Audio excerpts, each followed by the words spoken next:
pour 2024, voilà un vœu que je veux formuler.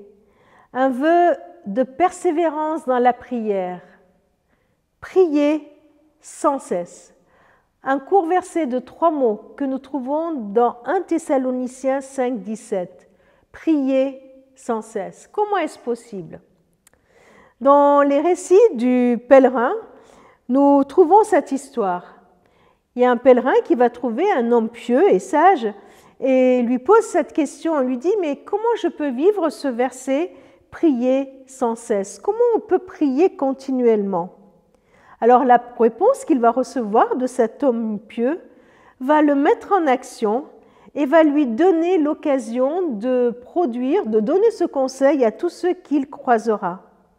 Eh bien, il lui dit tout simplement de prendre une prière du cœur, une prière toute simple, et de la répéter sans cesse, sans cesse, sans cesse. Cette prière est la suivante, c'est la prière du Christ qui dit « Seigneur Jésus-Christ, Fils du Dieu Sauveur, aie pitié de moi ».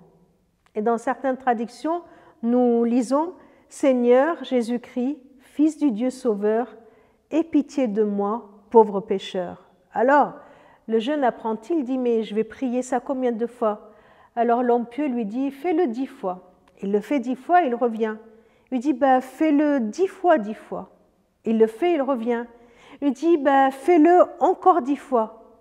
Et puis, au bout d'un certain temps, il vient et il lui dit « Mais alors, combien de fois je dois le faire? Parce que j'ai l'impression de le faire sans cesse. » Et son maître lui dit « Eh bien, cette prière, quand tu la fais sans cesse, quand tu pries sans cesse, alors cela devient une prière intérieure, perpétuelle, où l'effort incessant de l'esprit pour atteindre Dieu.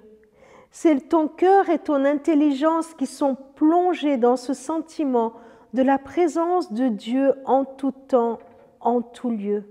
Prier sans cesse, ça veut dire être sans cesse en communion avec Dieu. Seigneur Jésus-Christ, je peux m'adresser à lui, au Seigneur Tout-Puissant de l'univers. Toi qui es le Fils du Dieu Sauveur, toi qui es Sauveur, toi qui as la solution, toi qui es Tout-Puissant, aie pitié de moi. Une reconnaissance de mes limites, de mes incapacités à tout surmonter, à mon incapacité à faire le bien que j'aimerais et avoir cette assurance de sa grâce qu'il a vraiment pitié de moi, pauvre pécheur. Alors vous allez peut-être trouver ça bizarre, mais je vous propose ce même conseil qu'a reçu ce pèlerin. Et si on commençait peut-être par répéter cette prière tout simplement, comme dans une liturgie qu'on voit dans certaines traditions chrétiennes, eh bien de la répéter, répéter, pour que de notre bouche, de notre tête, elle descende jusqu'à notre cœur. Priez sans cesse, Seigneur Jésus-Christ, Fils du Dieu Sauveur, aie pitié de moi, pauvre pécheur. Seigneur Jésus-Christ, Fils du Dieu Sauveur, aie pitié de moi, pauvre pécheur.